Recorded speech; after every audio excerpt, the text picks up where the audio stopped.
What is up, ladies and gentlemen? We are here with In the Bag, episode number 5. Here we go. I was going to say it in Spanish, and then I quickly got very self-conscious of what it actually was, and then I was like, it's just going to look silly. So here we go, episode 5. We'll stick with English, you know, and we're gonna have coincidentally someone on the podcast that's a little better at speaking English than we are, so that's gonna be interesting, good. right? Ooh, I like that, Brad. Yeah. Come on. Yeah. How's your week been so far, sir? Hey, it's great. We finally got rid of the rain. We had some tornadoes down here, kind of crazy, but but we're back into the nice sunny weather. I mean, when I was outfield testing these things, it was like 95 degrees and hot and humid, and you know. But hey, that's the way we like to test them because that's what it's going to be like when we're out playing. So, exactly. Happy with that, but everything's going great. Got a ton of discs in over the weekend, getting a ton more discs this week. So we'll talk about that at the end. But we'll stick with talking with the two, I guess, discs we're highlighting this week with Rob. Absolutely. Well, let's just jump right in, shall we? Rob, welcome to In the Bag. You are no stranger to podcast yourself. Give us a quick introduction. Tell us about yourself. Hey, so I'm Rob, aka Rob Nickel, which is my full name. I am one of the hosts of the Amside podcast, for the hat, anyone watching. We are one of the UK disc golf podcasts, one of the few great ones. We only have a few, so that's not too much of a compliment. But we have all sorts of guests on. We talk about the game from an amateur perspective, but we have guests like Chris Dixon, Paige Pierce, Johnny McRae is one of our most recent. So yeah, we just have a fun time and talk about disc golf from that sort of slightly quirky British perspective, which I know a few of our American listeners find a little bit unique. Hey, I love it. I stand by. It's a fantastic podcast to listen to. If you haven't checked it out already, we'll be sure to try to include a link to it in the description of this one for you video watchers out there. Rob, tell us, how long have you been playing disc golf, man? So I think there's a running theme. I'm a COVID disc golfer. I'm a lockdown disc golfer. So coming up to 2 years, August 2020. Coming up to my 2-year anniversary. It's past my 2 year. It was also coming up to a 2-year anniversary with my co-host Dale as well. We met in sort of the first couple of weeks of playing. So I think there's a party planned, I'm sure, or some kind of celebration round we've got coming up. Absolutely should be. Well, we like to introduce our guests, and so that way listeners will know sort of what a skill-wise, if they can, how they can relate to you, not if, because we can always learn from everyone. That's something we want to make sure that we preach very heavily here on the podcast. And so we have some foundational questions that we ask, and we want to run through those real fast. Starting at, what is your controlled backhand golf distance? So again, big fan of this podcast already, the few episodes that are out. So I made a little cheat sheet because I knew these questions were coming and I had to convert meters to feet because I didn't want to come in here, shout about meters and confuse half the listenership. So, backhand, I am around 90 to 100 meters. That's about 300, 320 feet. Obviously, in the woods, that might be slightly different. But if there's a basket over there, I'm confident I'm reaching it every time at that distance. Okay, fantastic. And then forehand or sidearm or flick or however you want to phrase it. Or wibbly hand, as we call it in the UK. Okay.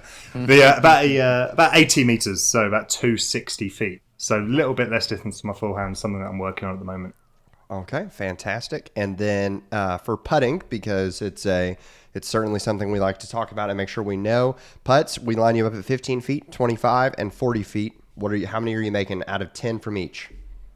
So 15, I'm making 10. I will say, just I had a bit of time to kill before recording this, and I did exact 10 from each. So these are very little warm up, and these are actual figures. So 10 from 15.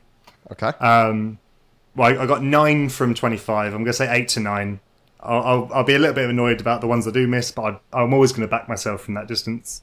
That's fair. And then 40 feet, probably 3 to 4. Again, something it's a little bit out of that comfort zone, but I'm also sort of going to bet on myself to hit metal at some point on the basket from that distance, but it might not go in. That's fair. Okay, that's because that's probably, I would say, the highest number that we've heard from 40 on a guest yet. And would you say that putting is a strength of your game? So it wasn't, and then this last off season was my first proper off season. As I said, I've been playing for 2 years. Last season, first proper year playing. So this off season, putting was the thing that I did the most because we're in the UK. We don't get the best of weather. It rains a lot. I'm fortunate to the company that I work for has a large indoor space, so I was able to set up a full sort of putting regime before and after work. So that's something I really sort of put the grind in on. I get a lot of beef from friends saying that putting indoors isn't going to help me in the wind, which is a fair point. But yeah, that's sort of a really strong part of my game. And obviously, I'm on Team Disc Dot as well, as you know, Robbie. And so that's been sort of helping me as well. But maybe plugs at the end, who knows? Yeah, no, absolutely. That's fantastic. And to honestly speak to that immediately, because it hasn't come up yet in terms of like putting practice, I'm team, like, I understand what they mean by like it doesn't affect it in the wind, but I feel like putting, there's such a huge part of it that's like learning your stroke and getting comfortable with your stroke, that practice is practice, whether you're indoor or outdoor. I would rather you get 100. If I was coaching you, I would rather you get 100 reps indoors than no reps outdoors every day of the week. So I'm with you, Rob. I also think people can get too in their head about wind. So I've got friends that say, "Oh, this is a tailwind. I need to throw it high," and then they'll sky the basket, go way over the top because the wind didn't affect as much as they thought. So like the wind read necessarily wasn't needed to be made. So who knows? Maybe I can make those micro adjustments out in the course. Oh, absolutely. My brother caddied for me one time and made fun of me for that exact reason. He was like, "Robbie, I feel like you're giving way too much attention to the wind." And I was like, "No, I'm not." And then the whole 3-hour drive home I was like, dang, he was totally right. I definitely gave way more attention to the wind. And, you know. And if you haven't seen this guy, he does some mini Mondays. He puts cookies. He puts waffles. So, I mean, he's good with all kinds of circular objects going into the basket. You know it. That is awesome. That is awesome. We'll definitely give a chance to plug at the end. So let's dive straight into your bag. We have your bag. We're going to have Silas throw the graphic on the screen for us.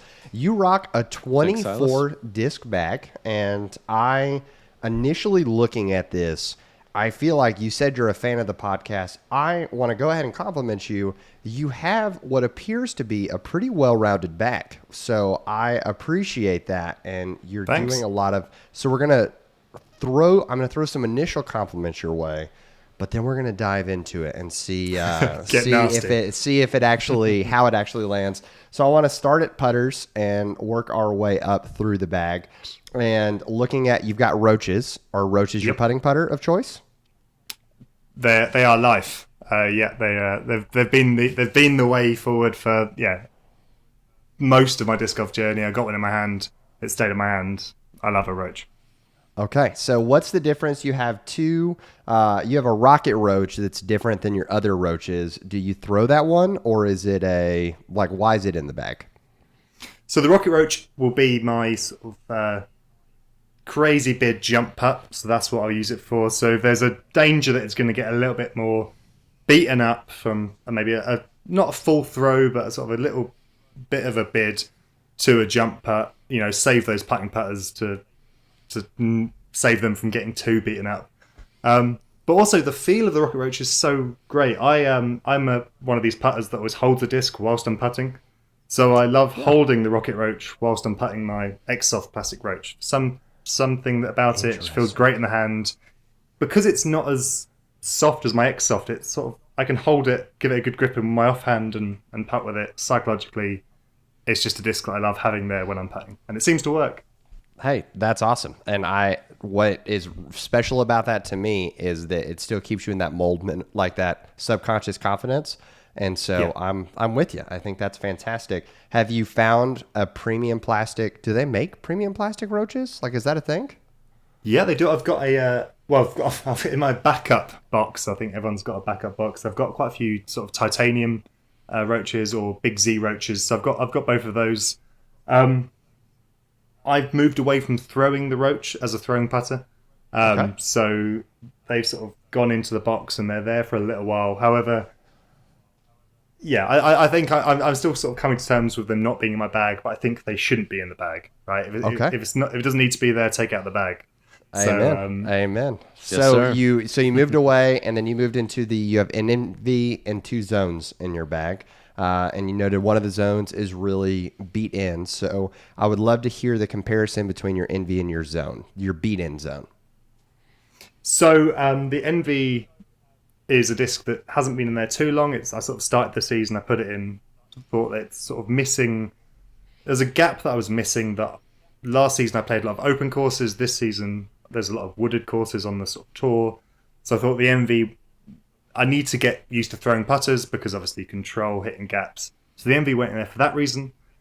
Not as flippy as I thought it was going to be. I found it a little bit stable. So at the moment, it's very similar to my sort of flippy zone. My flippy zone is still more stable than the Envy I'm finding. So it's not fully crazy flippy zone. Yeah. Because it was the Brian Earhart Tour Series last year, which was quite stable out the box.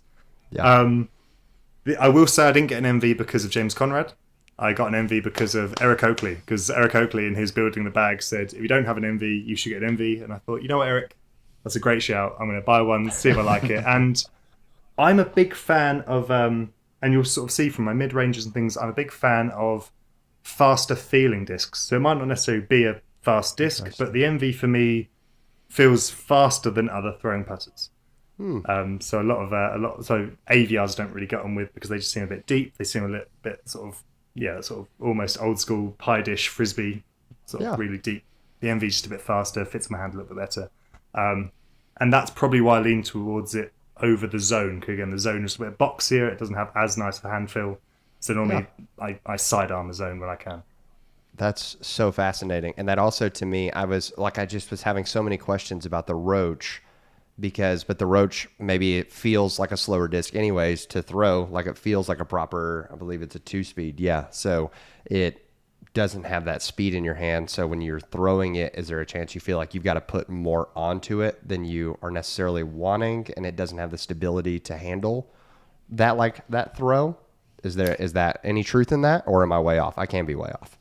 I don't think it's the stability. I like throwing the Roach, but for me, again, it's the hand feel. So it seemed the shape. The reason I love the Roach is the shape. It's fully curved with a really sort of quite aggressive sort of end of the end of the bottom. I don't know what part of that disc is called. So just when I was holding it, it almost seemed that it was cutting in slightly when I was gripping, as I would want to throw a putter. The Envy slightly more rounded, just nicer in the hand. So when I was throwing Roaches, there's always something in the back of my head saying this doesn't feel great in the hand, so maybe I should find another throwing putter. Okay, and that's sort of that's the reason for that. Yeah, so I don't want to live on these for too long, but that was my one question, like initial weaknesses that I was seeing or spots in the bag. You mentioned in the form, we have an intake form for those who want to be on the show. You mentioned that gap hitting is a struggle for you right now, it sounds like you're moving to those wooded courses. And so as a throwing putter, if you're liking the Envy, I think the companion to the Envy and the throwing putter line is, have you tried a proxy yet? Not yet. I'm slightly new to MVP. The Envy was my sort of my dabble, but I thought I wouldn't like it. I do like it. In my head, I thought if I keep throwing the Envy into enough trees and fail to hit those gaps, then maybe I can then begin to cycle. Have a flippy Envy, then have a new Envy. That's sort of where I'm starting to lean, or have been leaning with my bag, is to see if I can cycle discs rather than say, a different mold for every sort of flight characteristic. Absolutely, and I'm with you. NVP's strength, though, is that they don't beat in, especially when you throw their premium plastic. So it takes a lot longer to beat in a premium plastic disc. That's why MVP has as many molds as they do for being a newer company, because they pride themselves in that. So I'd recommend a proxy just to check it out. But once again, I'm with you on the cycling, which is why I want to dive into. So you have Origins in your bag. You have 2 Origins for mid-ranges. Yes, sir. And we got a lot of flack in episode 2 because Sean threw an Origin that he had beat in to be super flippy. You have an Exo Soft Origin, I think. Is it your super flippy Origin? It's no longer flat, if that's what you're asking. I hit a first available pretty much the week I had it, and it's got this gnarly sort of curve on the edge. But yeah, this thing is, if I'm going to throw it on the most aggressive hyzers, and I know it's just going to flip up, but I find it never turns over fully on me. It might fade out and go a little bit too far on the turn, but it doesn't roll. So this thing is, I can just get aggressive with it. Obviously, a little bit of touch. It's going to flip up. Yeah, it's definitely flippy. Yeah, and then you've got a Neo Origin, which is, I'm guessing, not as flippy as that, but still, can you hit some like flip up hyzers with it? Yeah, so exactly. I throw both my Origins on a hyzer. I'll just get more aggressive, my flippier hyzer, flippier Origin. So yeah, both of them I release on a hyzer angle. I'm very much a hyzer player, but yeah. So both of them, one I know will flip up no matter what hyzer I put on it. The other one I need to be a bit touchy with my my Neo. I need to make sure I'm hitting the right angle, but if I do, it will flip up and just go board flat. And see, this is Brad. You can speak to this if you want. What I like about this is that it's cycling within that spot, right? Like he has two Origins. Mm-hmm. He's working in there, as opposed to I just have this one Origin that I've beat to death, and now it no longer flies like an Origin, because eventually that Neo Origin you're going to have, right, is going to turn into that flip monster. So that way, when the soft is bad, you throw it out, and you're like, oh, I just throw a new Neo Origin in. Boom, you're doing it. You're a pro. Exactly. Yeah, I think that's perfectly fine, and that's really what we want to preach here. Is you talk about subconscious confidence, Robbie, and it's more of that. And we're not trying to find this. I think someone called it a crypto disc. I like that in like one of the comments instead of the unicorn disc or whatever we called it. But you're not relying on a year's worth of getting something beat in. You're maybe just like, oh, I'll grab something off the shelf that'll fly that way. But if you're confident with that particular mold, there's no reason to cycle those out. And one's a little more flippy, one's not. And then maybe that one gets too flippy, and then you bring in another one like Robbie said, and then there you go. You're still having Origins in your bag. So just word to the people out there, we do not hate Origins. Yes, okay? We are Team Origin when it's being used right. We love right? Origins. Like, come on, Discmania. Yeah, we're with you, which is why I want to go ahead and dive into, I am fascinated by your Fairway Drivers. So you talk about you've got cycling going everywhere in your bag, and then we hit your Fairway Drivers, and you have 6 Fairway Drivers in your bag, 6 unique molds. Fairways are tough. I want to go ahead and tell you and give you forgiveness. Yes, they are. Because myself included, I keep trying to do this within my bag, and I keep being like, nah, I think I got to have another mold in there. So feel the forgiveness of the In the Bag podcast backing you, Rob. It's okay. But I do think you have some overlap in your bag. So let's talk about those fairways. You've got a Vortex, a Leopard 3, and a Heat. See, I wouldn't class a Heat as a fairway, but that's interesting. Maybe that I class that as my distance drivers. But maybe I should be thinking about it. Because it's 9-speed, I think for me, 8 speed is the overlap for me, and 9's a distance driver. Okay. So I would class so my Raptors. I know they're also sort of in that, but I see they feel a bit slower. I don't know why. The Heat just feels good, maybe because it goes further. That's fair. Yeah, it's deserving of the title distance. But more than happy to talk about why I should be knocking it out of the bag. No, I'm not out here trying to say the Heat needs to leave. That's so just in terms of like keeping that speed and stability, especially I think we talked about your golf distance being that 90 meters, 330 feet ish range. That's where like distance drivers are possible to be thrown, but your difference between your Heat and your Hades is probably a handful of meters. Yeah. So, a handful of meters for conversion. Because I'm with you. I was trying to do some research coming into this. So I was like, a meter is 3 feet. Yeah. Okay. Mathing it whole time. So I've got a little cheat sheet in front of me as well because we're here. We want to honor our guest, Rob. So thank you for truly coming on again. Appreciate it. So with that in mind, so let's compare. We'll kind of compare this together. Your Heat and your Hades. What's the difference between those two? I think it's a confidence thing, if I'm being completely honest. The Hades for me is a little bit like a Charizard. I don't feel like I always have enough badges to control it. If sometimes it just works perfectly for me. And there's one hole in my local course, so Manchester. There's one hole that I always throw the Hades, and it just seems to work perfectly every single hole because historically it's worked. There's no reason why it shouldn't. But then other holes, I don't know, the wind might get into my head, like we spoke about earlier. Oh no, there's too much of headwind for this Hades. It's going to turn over. and then it'll go completely the other way and seem too stable. I don't know. The way I throw it just seems like it can be the perfect disc, or it can be completely the wrong disc at all. So for me, that's the Hades. The Heat, it's the tamer little brother. So if it is in the family of the same discs, for me, the Heat, yes, it can turn over and burn on me, but I don't have to throw my shoulder out trying to throw it. And I'm sure we'll talk about the Vortex in just a second, but the Heat is one of the first drivers that I had where I thought, hey, I don't have to throw this at 100%, give it all of my energy. I can throw it at 70, 80%, and I'm going to get that same distance. I actually overthrew a hole, which I've never overthrown one of the first times I had it in my bag. So I was like, wow, this thing's a cheat sheet. It's such a good disc. So yeah, I think they're the two differences. The Hades can be a better disc for me, and it has done miraculous things, but I don't always have the confidence to reach for it. That's fair. So I'm with you. I'm not saying that it needs to leave by any means. And we're gonna, if we put the graphic on the screen again, what I'm thinking, you have 2 turns in your bag. Yep. And one reason I love the turns is because you have a champion and a star. And on the flight numbers of the disc, and I'm not a big preach the flight numbers, but you might notice that they're actually different flight numbers between the star and the champion to just highlight that plastic difference. So I applaud you for having both in your bag. I think it's a fantastic disc that showcases that in a major way. So I want to dive into the Vortex versus the Leopard 3.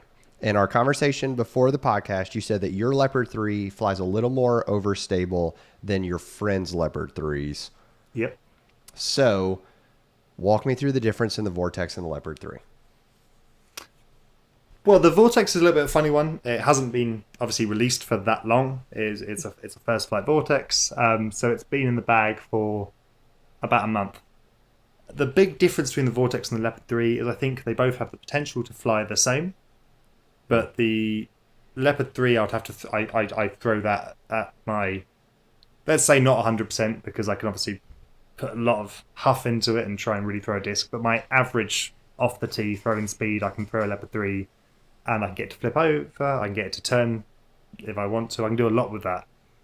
The Vortex can fly exactly the same, but it's about speeding down, so I can get it to do the same thing the Leopard 3 can do, just with a lot less arm speed, a little bit more touch, and I feel like that's something I was missing. So I said that gap hitting was a weakness of mine, and a lot of that is look at the basket, look at the floor, drive, and try and get my form right. Then when I've looked up, it's hit a tree.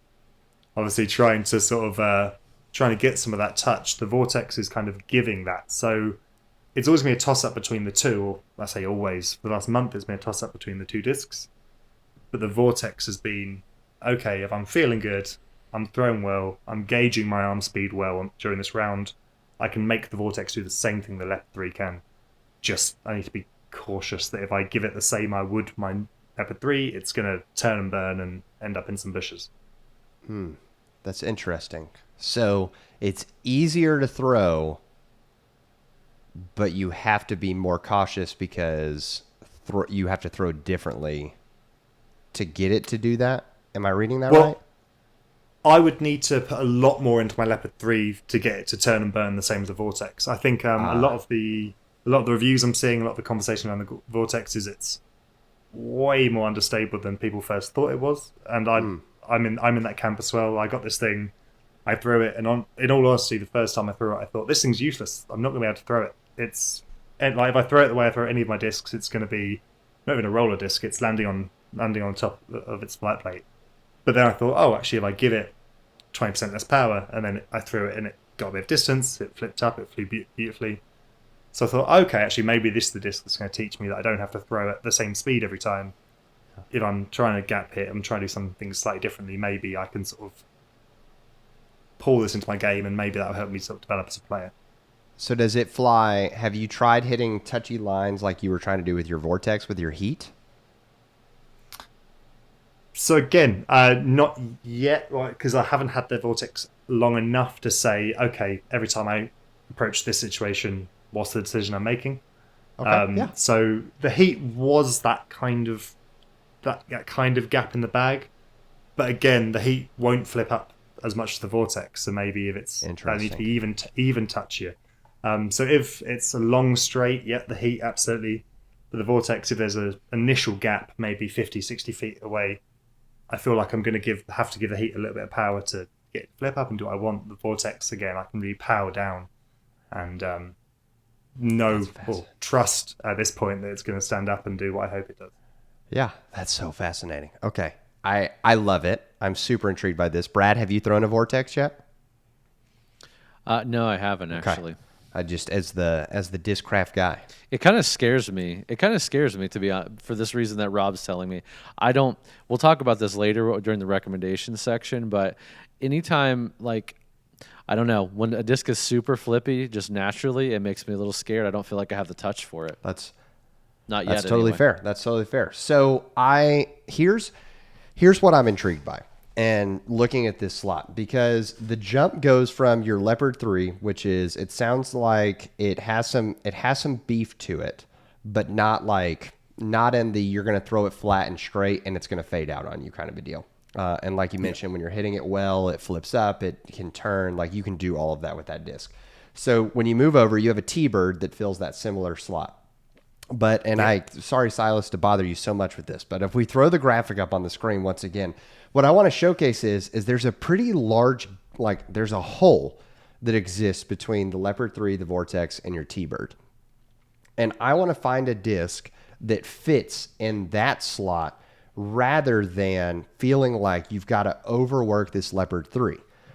Because I actually feel like if you get a second, like if you continue to not lean on the Vortex and you just nail that Leopard 3 could fill that gap to be a beat-in Leopard 3, and then you're cycling like you like to do with the other ones, and maybe it's a 2 Leopard 3 slot. But I also wonder if we can find something that is a little more neutral that helps you, because the Leopard 3 and the Vortex are both naturally understable, and you have a Leopard 3 that's beefy. Your friends have Leopard 3s that are flippy, and I love Innova, obviously, big fan. But the Leopard is one of the most inconsistent discs in the market, because you're going to find tons of Leopard, because it's an old disc. So there's so many of them out there. It's like destroyers, right? Tons of variants that exist. So it's not that I shy away from recommending the Leopard 3. It just is it's a hunt for sure, finding the right Leopard 3. So the discs that I had Brad recommend, or I had him go out and try, why I'm recommending these, and I wanted Brad to try them out because a similar arm speed for the both of you, is I don't think that this disc flies like a T-Bird, but I also don't think it flies like a Leopard 3.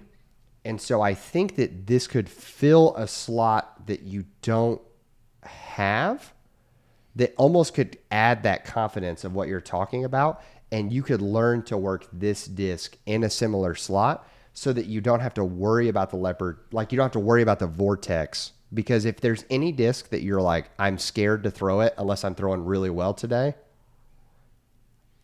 to me, that's not a good disc for you to have in your bag, because let's say you are feeling good and you're throwing it. What happens the first time you smoke a tree with it?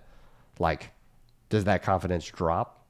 And now you're scared once again to immediately throw it, right? Like, that kind of confidence is super sketchy to have on a course. So, Brad, I want you to talk about, I had Brad throw a Discmania FD because you have Discmania in your bag. And like we said, we love the Origin. We don't hate Discmania. And then I also had him throw the Discraft Passion because you have a lot of Discraft in your bag as well. Yep. So, have you thrown either of these discs before?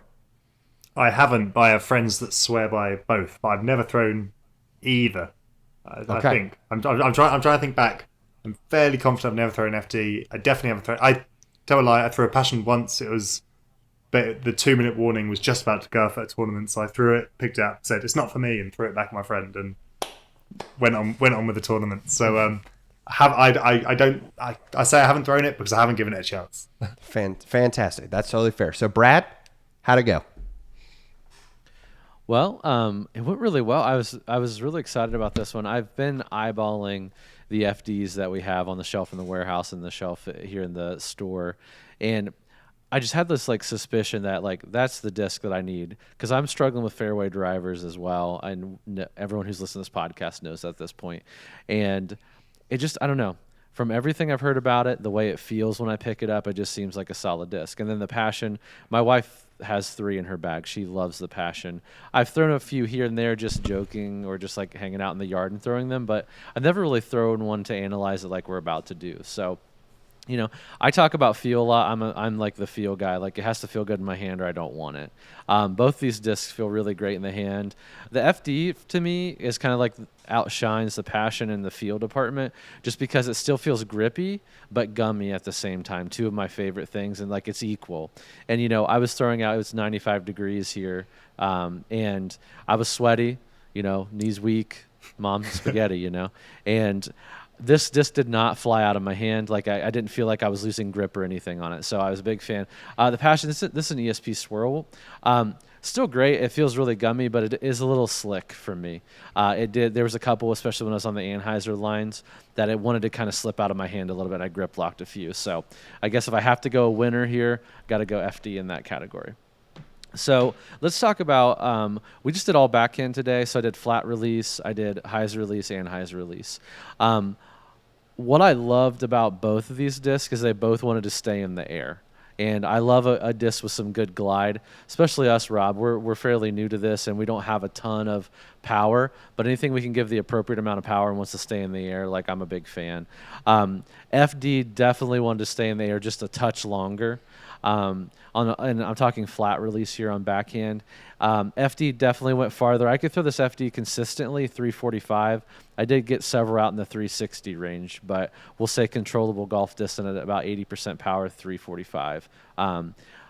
It was a beautiful, like, straight flight. It wanted to carry, and then about 250 feet to 280 feet, it started like this beautiful, just easy fade. It wasn't anything uncontrollable. It wasn't going to give me any ground flare. It just kind of just gave me a nice fade at the end. So I did like that. Passion was still a great flight, but when I threw it flat, it did want to turn a little bit on me. Not a ton, but just it did turn a little bit on me. And it's one of those things where if I wanted something to go dead laser beam straight for my arm, I would be worried in a wooded situation that the Passion might turn a little too much on me, especially if I hit it a little harder. And that was the other, I guess, the thing that maybe made the FD outshine in the flat backhand category is I feel like I really could hit the FD with some more power if I needed to get some extra distance in a controlled way, because it was a little more stable than the Passion. I didn't have the confidence to go, 90% power with the Passion. I felt like I was going to turn it over maybe. So that's flat backhand. Hyzer release. Robbie challenged me to hyzer flip these. It's something that I'm trying to work on. I could get the FD to hyzer flip. It just not every time. And I did have to like really put some oomph on it, if you will, to get it to a hyzer flip. I could do it, but what I found myself doing consistently with the FD was, I hear people talk about pushing hyzer a lot. It gave me a nice pushing hyzer. It wasn't trying to get to the ground fast, but if I let it go on hyzer and it didn't flip completely up, it was still taking a nice hyzer, about 280 feet, we'll call it, but it was just a pushing hyzer the whole time, which I definitely could see a use for that, especially around here on some of the courses. Now the Passion, 80% power, 70% power, flipped for me every single time. It would flip up flat and go. And I definitely got it up to 330 feet consistently with the hyzer flip on backhand here. And, I didn't have to put a lot of power in it, which I think is kind of something you were talking about earlier, Rob, which made me feel a little more confident. Like I didn't have to try to burn this thing to get it to flip up. So I will give the Passion, the hyzer release, kind of the win there in that category. So we're kind of 1 for 1. I love Discraft. We all know that, right? And so it was painful. Initially, I'm like, okay, feel, FD for sure, flat backhand, FD. So hyzer, the hyzer backhand, that we gave it to the Passion. Now Anheuser release. This one's kind of variable, but I'm going to say take my results with a grain of salt on this one, because Anheuser release is not a strong part of my game, and I'm realizing that more and more as I throw things. Yeah, right. And it's really I think it's more I'm trying to really exaggerate the angle, and I guess I'm really not having to on these discs. So when I kind of found the angle I needed to release. Again, they weren't consistent, but I was able to kind of get these discs to do what I expected them to do. The FD, if I hit it just on a little bit more anhyzer than the Passion, it would turn for me, but it would always come back. Always come back every single time. Now, it wouldn't come back, like this crazy exaggerated line, but it would come back to the center or slightly to the left. So definitely could find a turnover or a flex line if I needed to throw that. Definitely would be a good line for the FD. Now the Passion, it was very touchy. So this was a scary like vortex type of feel for me, Rob. It was touchy. If I could hit the Passion on that exact anhyzer line or angle that I needed to, I could get it to turn and just keep turning and just sit down, which that is a shot I do not have, period, in my game at all. But again, it was very finicky on my end, and it took a lot of focus for me to get that angle correct, but I could get it to do it. But the good news is if I didn't do that, it would turn, but it would come back left, similar to the FD. So if I messed up, if you will, it would, and didn't give it enough anhyzer, it would give me kind of an FD flight. Now, if I gave it too much anhyzer, it would turn and burn. It was no saving. It was a plane crash. So I will say I will give this particular section to the Passion. So it's kind of a tie for me, to be honest, Robbie, between these two discs. I love them both equally.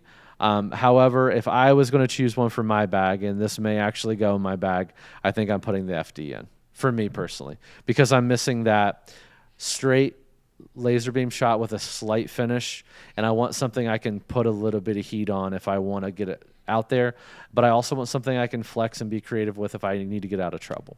And the Passion for me, I loved it. It felt good. It just, there were some, again, I don't have the touch, I think, to control it the way that I need to control it for my bag. That's totally fair. And why I wanted the FD as a recommendation for you, Rob, is because, once again, we have this vortex, and we don't want a disc in our bag. And why I would recommend to Brad, like, I wouldn't put a Passion in your bag. If at any point we're throwing this disc and we're like, ugh, that is a bummer. Like, this is just turning over. Like, I could throw it well, and when I do, the stars align. Here we go. But I'm afraid to throw it because of this or this. I just took a disc out of my bag this weekend for that exact reason. I was in the middle of a round, and I shanked it, and I was like, dadgummit, I'm so tired of this. I pulled it out, and I handed it to my caddy, and I said, do not let me put this back in my bag. Carry it the rest of the round. Because is it great when it flies right? Sure. But we don't need that in our bag. And I think if you didn't have the crutch of the vortex and you told yourself, I need that shot, and I throw my Leopard 3 well, the Leopard 3 is going to get more reps, which is going to then beat it in faster to then make it easier to find those lines. So then the gap gets even bigger between your Leopard 3 and your T-Bird. So you could put another Leopard 3 in there, but I think the FD is going to be a perfectly neutral disc that's going to start overstable for you. You're going to beat it in to fill that middle gap, and then it's going to help you hit those gaps. And who knows, you may be cycling FDs over even a Leopard 3 in the end because it has more variance that it can have. I watched a dude, Rob, throw an FD this weekend on a 450-foot tunnel shot. He started it on hyzer, it flipped up, it rode to the right just a little bit, and then it came back and just settled back in the middle. It was one of the most immaculate shots I've ever seen. And I want that to be you. So, fingers crossed. What are your thoughts on, what are your thoughts on Leopard 3 versus Passion, even hearing Brad talk about it? Is there one that you're like, hey, I think that kind of like, hearing how he was describing the shot shapes, is there one that leans out more to you? So Leopard 3 versus Passion or FD versus Passion? FD versus Passion. Was there one as you heard Brad's description of them? But yeah, I mean, I think I sort of sensed in Brad's voice that the FD was sort of the one in his eyes that shone out. And I think that's probably the one I would lean to if you sort of held two up and said, pick one. Mainly because the ESP I can find to be a little bit hit or miss. There's some discs that I think ESP is the greatest feeling plastic in history when you got it in your hands. But then some molds that I've held in ESP plastic, it feels really slick. So actually, I think I really get that Not that I have no idea why nationality comes into it, but the Italian plastic, I don't know if that makes it good, makes it bad. I don't know why Italian plastic is good, but I've got the MD3 in that sort of Italian plastic blend, and yeah, it feels fantastic. So purely from experience and having felt that blend of plastic, that's the one I'd go for just hand feel. Flight wise, yeah, completely sort of agree. I've always had, the reason I didn't go for a Passion is because I always heard it was really flippy. It had that bit more touch. So I think if the FD would allow me to sort of maybe, like I say, throw that my average arm speed, not my fastest, not my slowest, but my average arm speed, and get a nice straight flight, that sounds great. Yeah. So what we want to do here on the podcast, we want to get the disc in your hand, and then we want to say, all right, go out and try it with this setting. So I would be very curious on our follow-up in a couple weeks to say, hey, Rob went out and played, and he didn't bring the Vortex along, and I'm sorry, Katrina. I'm not trying to say that it's a bad disc, but I'm trying to say if we gave you the FD and the Leopard 3, and we said, hey, let's just lean on those a ton.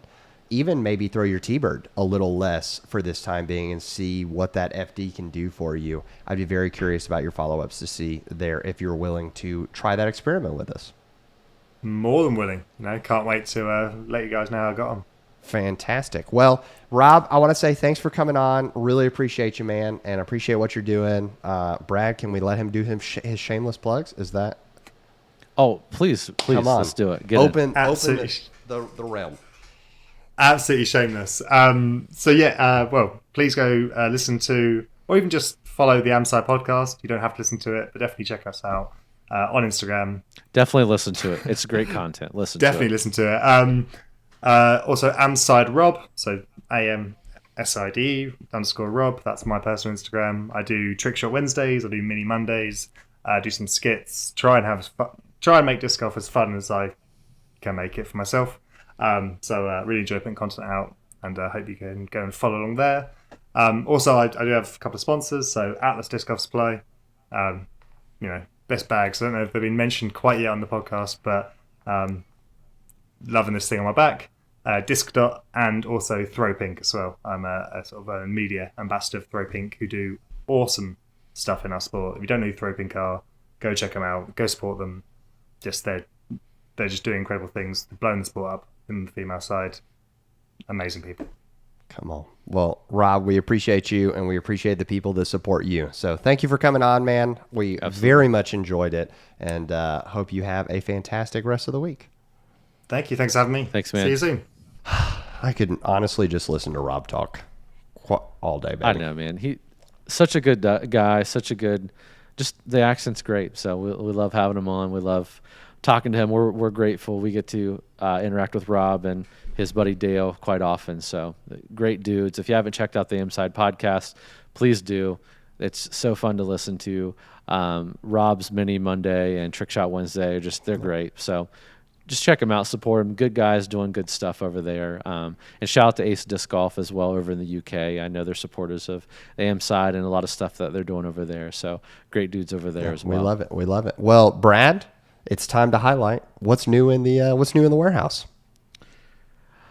Like I said at the top of the podcast, we've got a ton of stuff coming in. I mean, we've got a huge Discraft restock. By the time this comes out, we actually got another order of Discraft Tour Series, which we didn't think we were going to get. So Tour Series Lunas, people are crazy about those right now, so pick them up before they're gone. All the Foundation custom stamp stuff is up. We're going to have a full Discmania restock.